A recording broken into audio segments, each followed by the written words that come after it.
Pareho ng pangalan, pareho ng birthday pero magkaiba ang muka. Ito ang dokumento na pinakita ni Senator Risa Hontiveros sa pagpapatuloy ng pagdinig ng Senado hinggil kay suspended Bamban Mayor Alice Guo at Pogo sa bansa. Nakuha raw ni Hontiveros ang dokumento sa National Bureau of Investigation. Ang pinagtataka ng senadora, Is it a coincidence na may dalawang Alice Leal Guo na pinanganak on July 12, 1986 sa Tarlac?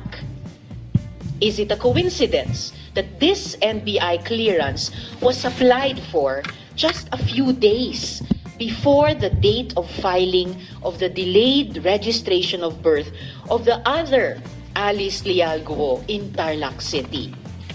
Or is this a case of stolen identity? Sino po ang babaeng ito na may pangalang Alice Leal Guo pero hindi kamukha ni Mayor?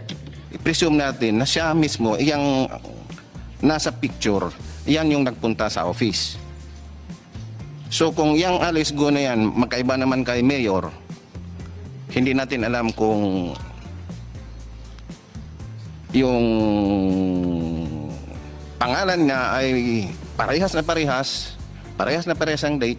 Ang mas maganda ma-determine natin dahil yung fingerprint magkakaiba talaga yan para ma-determine natin whether or not yung tao na yan at saka yung si Mayor ay magkaiba. No-show naman si Mayor Guo sa pagdinig. Sa halip sa isang sulat siya nagpaliwanag sa komite. Sabi niya, hindi raw siya fit para dumalo sa pagdinig. May epekto sa kanyang physical at mental health ang stress at mataas na anxiety. Ayon naman sa Philippine Statistics Authority, we already endorse to the Office of the Solicitor General for the cancellation of the COLB, cancellation of the Certificate of Live Birth.